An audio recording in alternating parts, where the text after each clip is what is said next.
നിന്റെ കൂട്ടുകാരനെ ഞാൻ ഒരു കാര്യം ചോദിച്ചോട്ടാ. എന്താണ് ഈ കഞ്ഞിയോട് നിനക്ക് വല്ല മെച്ചം ഉണ്ടാവും ആരും? എടാ ഈ വിചാരിക്കുന്ന പോലെ ഒരു കഞ്ഞിയല്ല അത്. പിന്നെ നമ്മൾ സാധാരണ വീട്ടിൽ നിന്ന് കുടിക്കുന്ന കഞ്ഞിയല്ല എന്റെ ലക്ഷ്യം. നമ്മൾ വിവിധ തരത്തിലുള്ള കഞ്ഞികൾ ഉണ്ടാക്കാൻ പോണത്.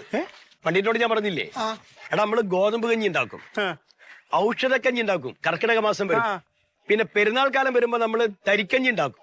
ഇങ്ങനെ വ്യത്യസ്തമാണ്. ഇറച്ചി കോഴിക്കഞ്ഞി. കോഴിക്കഞ്ഞി പറഞ്ഞാല് കോഴിയിട്ട കഞ്ഞിയുണ്ട്, കോഴി ഇറച്ചി ഇട്ടിട്ട് കഞ്ഞിയാ, പ്രേമം കഞ്ഞിയുണ്ട്. അയ്യോ പ്രേമ കഞ്ഞിയാ. അങ്ങനെ വ്യത്യസ്തമായ കഞ്ഞികൾ ഉണ്ടാക്കിയിട്ട് നമ്മള് വീടുകളിലേക്ക് എത്തിക്കും. ബിസിനസ് തുടങ്ങി പറഞ്ഞു എന്നോട്. ഞാനും അതേനെ. ഞാൻ പറഞ്ഞപ്പോ എന്താ ചോദിച്ചപ്പോ ആൾക്കാർക്ക് കഞ്ഞി ഉണ്ടാക്കി കൊടുക്കാം.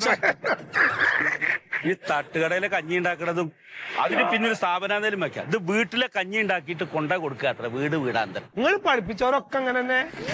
അല്ല ഞാൻ ചോദിക്ക, ഞാൻ നിന്നോട് പറഞ്ഞില്ല ഇപ്പോഴത്തെ വില്ലേജ് ഓഫീസർ ആരാ? അല്ല അതാ ഒരു വില്ലേജ് ഓഫീസർ ഞാൻ പഠിപ്പിച്ചാണ് ഒരാള്. പിന്നെ നമ്മുടെ ഇവിടുത്തെ മൃഗ ഡോക്ടർ ആരാ? ഞാൻ പഠിപ്പിച്ചല്ലേ. കഞ്ഞി കച്ചോടെ. ഹലോ പ്രിയമുള്ള നമ്മുടെ കുണ്ടാങ്കടവ് ഹൈസ്കൂളിലെ 1990 ബാച്ചിലെ 1990 അതെ 90 ബാച്ചിലെ മച്ചാമാരെ മച്ചത്തിമാരെ, ഇവിടെ പരിപാടി തുടങ്ങാൻ പോകണം. അപ്പൊ ഇന്നത്തെ സായാഹ്നം ഗംഭീരമാക്കാറുണ്ട്. ഇവിടെ ആരൊക്കെ വന്നേക്കണ നോക്ക്.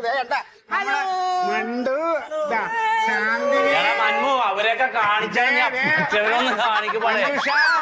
നോക്ക്, ഐറനിസ, ദീപ്തി, പ്രീത, പ്രീതയുടെ മോന്, അനിതയുടെ മോള്, വേട്ടാവളിയന്മാരെല്ലാം ഉണ്ട്. എല്ലാരും ഹായ് പറഞ്ഞു. Hi hi. ഇവിടെ എല്ലാരും ഉണ്ട്. ഒരു ഹായ് പറയണ വാ തുറന്ന്. എല്ലാരും കണ്ട, എല്ലാരും ഉണ്ട്. അപ്പൊ ഞങ്ങള് പരിപാടി ആരംഭിക്കാൻ പോവാണ്.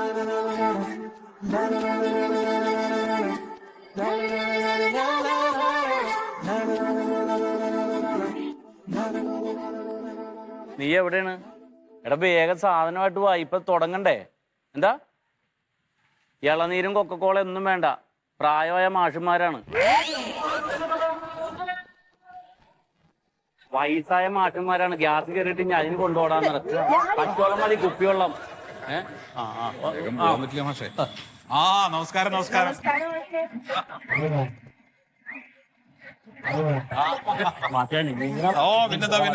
അതൊക്കെ എപ്പോഴും ഉണ്ടല്ലോ.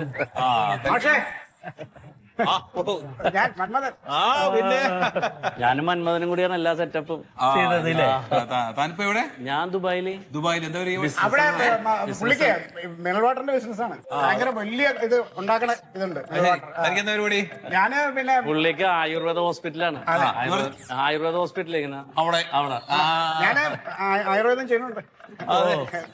പക്ഷേ ഞാൻ അപ്പോഴേ പറഞ്ഞില്ലേ ഇവര് രണ്ടാളും ഒരു നിലയിലെത്തുന്നു.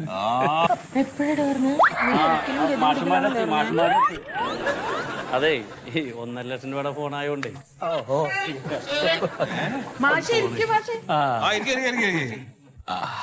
അതെ മന്മത, രാത്രി കുറെ വഴിക്കരുത്, ഗുളിയൊക്കെ കഴിച്ച് കിടക്കാനുള്ളതാണ്. മാഷന്മാര് രണ്ടുപേരെ എന്റെ വണ്ടിയിലെ ഡ്രൈവറുണ്ട്, കൊണ്ടുവിടും. അത് മതി, അല്ലെങ്കിൽ സുധീർ ഓട്ടോയിലെ കൊണ്ടുവരും. വയ്യ അജണ്ട ഇങ്ങനെ ഇതിനിപ്പോ അതൊക്കെ വേണോ? വില നടക്കട്ടെ.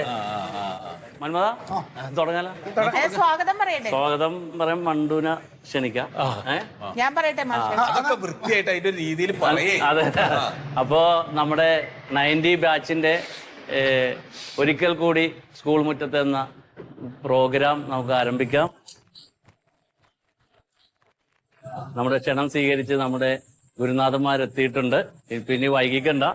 സ്വാഗതം ആശംസിക്കുന്നതിനായി നമ്മുടെ കൂടെ പഠിച്ച നമുക്ക് അഭിമാനമായ, കാരണവന്മാരുടെ കയ്യിൽ പൈസ ഉണ്ടായതുകൊണ്ട് ഉഗാണ്ടയിൽ പോയി MBBS എടുത്ത് ഡോക്ടറായ മണ്ടോദരിയെ ക്ഷണിക്കുന്നു.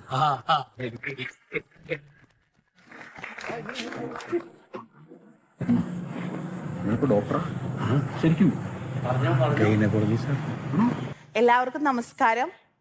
ഇത്രയും വർഷങ്ങൾക്ക് ശേഷം നമ്മൾ ഇവിടെ വരുമ്പോ പറഞ്ഞറിയിക്കാൻ പറ്റാത്ത ഒരു സന്തോഷമാണ് നമുക്ക് എല്ലാവർക്കും. എല്ലാവരുടെയും മുഖം തന്നെ മാറിപ്പോയി അല്ലേ?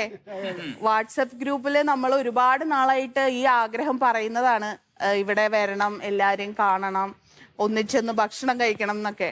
പക്ഷേ കുറേ നാളുകളായിട്ട് പ്ലാൻ ചെയ്യുന്നുണ്ടെങ്കിലും അത് നടന്നില്ല. സത്യത്തിൽ ഇപ്പോ അത് നടക്കാൻ കാരണക്കാരായത് രണ്ടുപേരാണ്, മന്മും പ്യാരിയും. അവരാണ് സത്യത്തിൽ ഇതിന്റെ ഉത്സാഹ കമ്മിറ്റി. അതിന് ഇവരെ എത്ര അഭിനന്ദിച്ചാലും നമുക്ക് മതിയാവില്ല. ഞങ്ങൾക്ക് അതിൽ ഒരുപാട് സന്തോഷമുണ്ട്. ഇവർക്ക് എല്ലാവർക്കും വേണ്ടിയിട്ടാണ് കേട്ടോ ഞാനിത് പറയണത്. പിന്നെ നമ്മുടെ ക്ഷണം സ്വീകരിച്ച് ഇവിടെ മാഷുമാരെത്തിയിട്ടുണ്ട്. മാഷ് വന്നതിൽ ഒരുപാട് സന്തോഷമുണ്ട് രണ്ടുപേരും കേട്ടോ. നമുക്കപ്പോ സ്വാഗതം പറയാം അല്ലേ? സുഗതം മാഷിന് സ്വാഗതം, സത്യശീല മാഷിന് സ്വാഗതം. പിന്നെ ഇവിടെ എത്തിയിട്ടുള്ള എല്ലാവർക്കും ഞാൻ സ്വാഗതം പറയുന്നു. അപ്പൊ ഈ സമയത്ത് എന്നിൽ നിന്നൊരു പാട്ട് നിങ്ങൾ എല്ലാവരും പ്രതീക്ഷിക്കുന്നുണ്ടെന്ന് എനിക്കറിയാം. അപ്പൊ എന്തായാലും അത് വേറെ പാട്ടൊന്നുമല്ല, പണ്ട് നമ്മള് സ്കൂളിൽ പഠിച്ചിട്ടുള്ള ഒരു കവിത തന്നെയാണ്. മാഷുമാർക്കും കൂടി ഒരു സന്തോഷം ആയിക്കോട്ടെ. മാഷുമാര് പഠിച്ചതൊന്നും ഞാൻ മറന്നിട്ടില്ല. ഒരു വട്ടം കൂടി എന്നോർമകൾ കൊയ്യുന്ന തിരുമുറ്റത്തെത്തുവാൻ മോഹം. ഒരു വട്ടം കൂടി എന്നോർമകൾ നെയ്യുന്ന തിരുമുറ്റത്തെത്തുവാൻ മോഹം.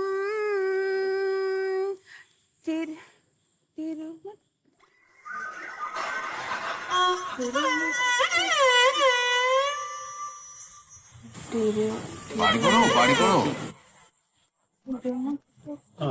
ബാക്കി പാടിക്കോ, കുഴപ്പമില്ല.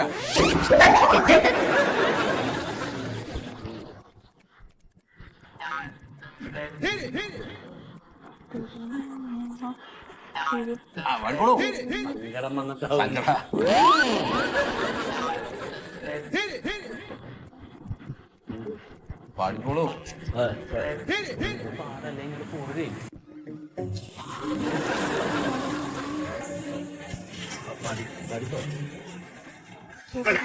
ആ കുഴപ്പമില്ല, കൈയടിക്കില്ല, ഒന്നും മറന്നിട്ടില്ല. എവിടുന്ന് MBBS എടുത്തത്? ഇവിടെ പ്രാക്ടീസ് ഉണ്ടോ? അസലായി. അടുത്ത പരിപാടിയിലേക്ക് കിടക്കാം. അതിനു മുന്നേ വളരെ ചുരുങ്ങിയ വരികൾ കൊണ്ടാണെങ്കിലും നമ്മളെല്ലാം ബാല്യകാല സ്മരണയിലേക്ക് കൊണ്ടുപോയ നമ്മുടെ പ്രിയ കവയത്രി അല്ല ഡോക്ടർ മണ്ടോദരിക്ക് ഒരു നല്ല കൈയടി കൊടുക്കാം.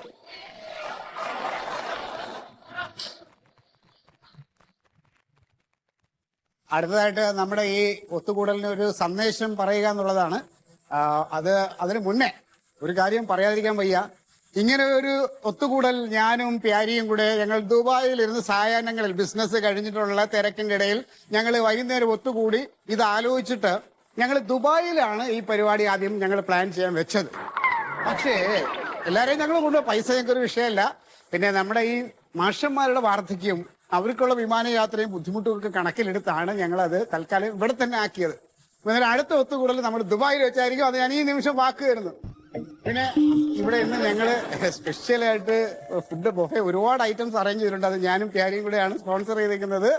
അപ്പൊ അത് കഴിഞ്ഞിട്ട് മാഷന്മാരെ എന്റെ വണ്ടിയിലായിരിക്കും വീട്ടിൽ കൊണ്ട് വിടുന്നത്. പിന്നെ ആർക്കെങ്കിലും വണ്ടി ഇല്ലാതുണ്ടെങ്കിൽ പറയണം. എന്റെ ഡ്രൈവറും വണ്ടിയുണ്ട്, പ്യാരിയുടെ വണ്ടിയും ഡ്രൈവറും ഉണ്ട്. പക്ഷേ ആ നിൽക്കുന്നത് ആരോമൽ എന്ന് പറഞ്ഞൊരു പയ്യനില്ല, ആ കുറിക്കാരന്റെ പുറത്ത്. അതെ, ആരോമൽ അല്ലേ? നല്ല മുടുക്കനായിരുന്നല്ലോ. ഇപ്പൊ എന്താ ചെയ്യണത്? എന്ത് പറഞ്ഞിട്ടുണ്ടായിരുന്നു? കഞ്ഞി കച്ചവടം. കന്നച്ചോടോ? കഞ്ഞി കച്ചവടം. നമ്മുടെ ആ ഒത്തുകൂടലിന് സന്ദേശം നൽകുന്നതിന് മാഷിനെ ഞാൻ സ്വാഗതം ചെയ്യുന്നു. അയ്യോ മാഷല്ല, സുദർശന മാഷ. സുദർശനം മാഷല്ല, സത്യശീലൻ മാഷ്. ഞാൻ മാഷിനെ എന്ന് ഓർക്കും, പേര് പെട്ടെന്ന് വന്നില്ല. സത്യശീലൻ മാഷിനെ സ്വാഗതം ചെയ്യുന്നു.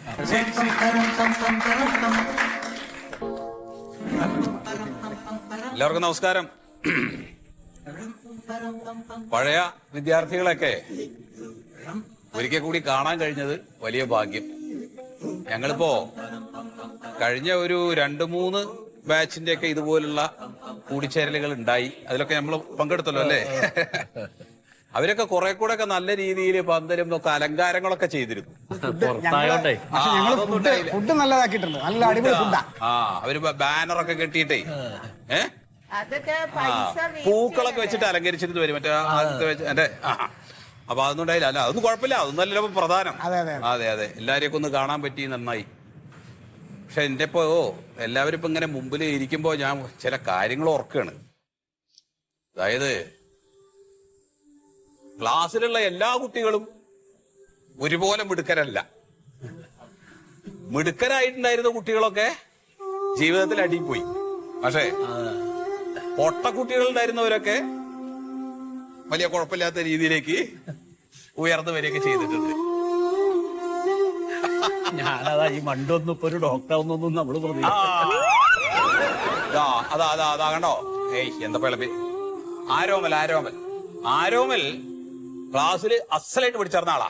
എല്ലാ വിഷയത്തിലും നല്ല മാർക്ക്. പറഞ്ഞിട്ട് ഇപ്പൊ എന്താ കാര്യം? ഇപ്പൊ ചെയ്യണ പണി എന്താ? കഞ്ഞിക്കച്ചവട. ക്ലാസ്സിൽ പൊട്ട മാർക്ക് വാങ്ങിയിരുന്ന ആൾക്കാരാ ഈ രണ്ടെണ്ണം. അപ്പൊ ഹിന്ദിക്കൊക്കെ ഇയാൾക്ക് മന്മഥന് ഹിന്ദിക്ക് എത്രയാ 4 മാർക്ക് 50-ലൊക്കെ. കണക്കിന് എനിക്ക് എത്രയാ 50-ലൊക്കെ 4, 3 വാങ്ങിയായിരുന്നത് അല്ലേ? 7, 8 കിട്ടിയിട്ടുണ്ട്.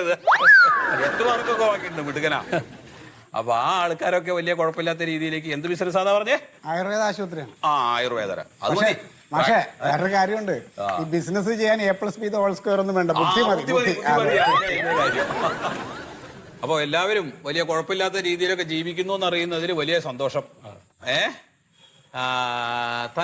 തന്റെ പേരെന്താടോ? ഉണ്ണി. ഉണ്ണി ഉണ്ണി. തനിക്കെന്താ പരിപാടി ഇപ്പോ? ആരവന്റെ കൂടെയാന്ന് കഞ്ഞിയൊക്കെ കോരും, കൊടുക്കും, കുടിക്കും, അങ്ങനെയൊക്കെ. കഞ്ഞി അതെ. അപ്പൊ നിങ്ങളൊക്കെ ഒരു കാര്യം ചെയ്യാം. നിങ്ങളൊക്കെ വിചാരിച്ചാൽ ഇപ്പോ നിങ്ങളുടെ കൂട്ടത്തിൽ ഇപ്പോ പ്രത്യേകിച്ച് അങ്ങനെ ഒരു ഉയർച്ചയൊന്നും ആവാത്ത ആളുകൾക്കൊക്കെ ഏതെങ്കിലും രീതിയിലുള്ള ഹെൽപ്പുകളൊക്കെ ചെയ്തു കൊടുക്കാൻ പറ്റില്ലേ? നോക്കാം സാറേ, നോക്കാം. അത് നോക്കണേ കേട്ടാ. മറ്റത് എന്താണെന്നറിയോ? ഇപ്പോ നമ്മൾ പഠിപ്പിച്ച കുട്ടികളൊക്കെ പ്രത്യേകിച്ച് ജോലിയൊന്നും ഇല്ലാതെ വെറുതെ ഈ കഞ്ഞി കച്ചവടമൊക്കെ ചെയ്തിട്ട് ഇങ്ങനെ നടക്കുക എന്ന് പറഞ്ഞു കാണുമ്പോ നമുക്കതൊരു വിഷമാണ്. മാനസികമായിട്ട് ഒരു ഭയങ്കര വിഷമാണ്. അപ്പോ സന്തോഷം വന്നതിലേ സന്തോഷം. എന്തായാലും കാണാനൊരു അവസരം ഉണ്ടായല്ലോ. വലിയ സന്തോഷം.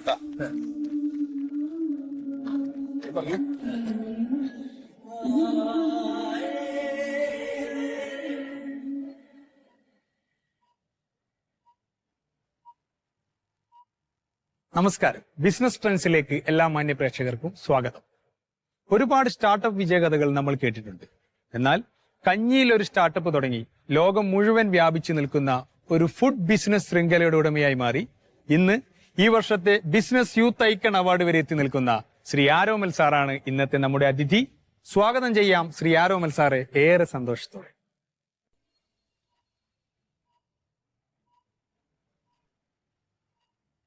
നമസ്കാരം. ബിസിനസ് ട്രെൻഡ്സിലേക്ക് എല്ലാ മാന്യ പ്രേക്ഷകർക്കും സ്വാഗതം. ഒരുപാട് സ്റ്റാർട്ടപ്പ് വിജയകഥകൾ നമ്മൾ കേട്ടിട്ടുണ്ട്.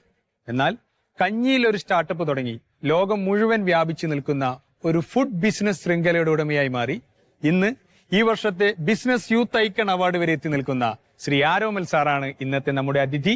സ്വാഗതം ചെയ്യാം ശ്രീ ആരോമൽ സാറെ, ഏറെ സന്തോഷത്തോടെ. സ്വാഗതം സർ. സർ, വളരെ താഴേക്കിടയിൽ നിന്നും വളർന്നു വന്ന് കഞ്ഞി ബിസിനസ്സിലൂടെ ലോകം മുഴുവൻ വ്യാപിച്ചു നിൽക്കുന്ന ഒരു ഫുഡ് ബിസിനസ് ശൃംഖലയിൽ എത്തി നിൽക്കുമ്പോൾ ഈ വർഷത്തെ ബിസിനസ് യൂത്ത് ഐക്കൺ അവാർഡ് വാങ്ങിക്കുമ്പോൾ എന്താണ് സാറിന് തിരിഞ്ഞു നോക്കുമ്പോൾ തോന്നുന്നത്? എന്ത് തോന്നുന്നു എന്ന് ചോദിച്ചാൽ ഒരുപാട് സന്തോഷം തോന്നുന്നു. ദൈവത്തോട് നന്ദിയുണ്ട്. പറഞ്ഞ പോലെ ഞാനൊരു ശരാശരി കുടുംബത്തിലാണ് ജനിച്ചത്. ഒറ്റ മകനായിരുന്നു. കോളേജ് പഠനം കഴിഞ്ഞപ്പം ഒരു സർക്കാർ ജോലി കിട്ടണം എന്നുള്ള മോഹമായിട്ട് ഒരുപാട് എക്സാമുകളെ ടെസ്റ്റൊക്കെ എഴുതിയിരുന്നു. പക്ഷെ അതുകൊണ്ടൊന്നും ഒരു കാര്യം ഉണ്ടായില്ല. പിന്നീട് എന്തെങ്കിലും ഒരു സ്റ്റാർട്ടപ്പ് ചെയ്യണം എന്ന മോഹമായിട്ട് നിൽക്കുമ്പോഴാണ് ഒരു കഞ്ഞി ബിസിനസ് ചെയ്താൽ എങ്ങനെയുണ്ടാവും എന്ന് തീരുമാനിച്ചത്. വ്യത്യസ്തമായൊരു. അതെ. പക്ഷെ അതിന് ഏറ്റവും കൂടുതൽ എതിരുന്നത് എൻ്റെ അച്ഛൻ തന്നെയായിരുന്നു.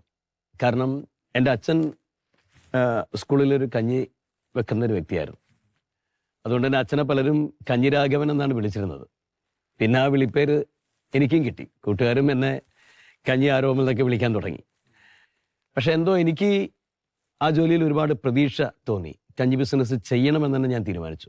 ഈ ബിസിനസിന്റെ ആദ്യകാലത്ത് എൻ്റെ കൂടെ നിന്ന എൻ്റെ 2 ഉറ്റ സുഹൃത്തുക്കളുണ്ട്, ഉണ്ണിയും പണ്ഡിറ്റും. അവർ നിന്ന് എൻ്റെ കൂടെ തന്നെ ഉണ്ട്. ഇപ്പോഴും പാർട്ട്നേഴ്സായി കൂടെ അതെ, തന്നെ കൂടെ ഉണ്ട്. അവരാണ് എനിക്ക് ഏറ്റവും കൂടുതൽ മോട്ടിവേഷൻ തന്നത്. അങ്ങനെ ഞങ്ങൾ ഒറ്റയ്ക്ക് താമസിക്കുന്നവർക്കും ആശുപത്രികളിൽ കഴിയുന്നവർക്കൊക്കെ കഞ്ഞി എത്തിച്ചു കൊടുക്കാൻ തുടങ്ങി. ചെറിയൊരു തുടക്കം. പിന്നീട് അത് നന്നായിട്ട് പോയപ്പോൾ കഞ്ഞിയിൽ നിന്ന് ഞങ്ങൾ മറ്റു ഫുഡിലേക്കും കിടന്നു. പിന്നീടെല്ലാം പെട്ടെന്നായിരുന്നു. ഞങ്ങൾ പ്രതീക്ഷിക്കുന്നതിലപ്പുറം ഞങ്ങളുടെ ഫുഡൊക്കെ ആളുകൾ ഇഷ്ടപ്പെടാൻ തുടങ്ങി. അങ്ങനെ ലോകം മുഴുവൻ ഞങ്ങളുടെ പ്രൊഡക്റ്റ് എത്താൻ തുടങ്ങി. എൻ്റെ പേരിൽ നിന്ന് തന്നെയാണ് ആ ബ്രാൻഡ് നെയിം ഉണ്ടായത്. ആരോമിൽ നിന്നും ആരോ. വരും തലമുറയ്ക്ക് ഒരു റോൾ മോഡൽ തന്നെയാണ് ആരോമൽ സാർ. ബിസിനസ് തുടങ്ങാൻ താല്പര്യമുള്ള യുവതലമുറയ്ക്ക് എന്ത് സന്ദേശമാണ് താങ്കൾക്ക് നൽകാനുള്ളത്? എല്ലാ ജോലിക്കും അതിൻ്റെതായ മാന്യതയുണ്ട്, അതിൻ്റെതായ വിലയുണ്ട് എന്നെല്ലാവരും മനസ്സിലാക്കണം. വിദ്യാഭ്യാസം ഒന്നിൻ്റെയും മാനദണ്ഡമല്ല. ഞാനൊക്കെ ഒരുപാട് ശ്രമിച്ചിട്ടാണ് ഞാനിപ്പോൾ ഇങ്ങനൊരു പൊസിഷനിൽ എത്തിയത്. എനിക്ക് പറയാനുള്ളത്, ശ്രമിക്കണം. ശ്രമങ്ങളൊക്കെ പരാജയപ്പെട്ടേക്കാം, പക്ഷെ ശ്രമിക്കാൻ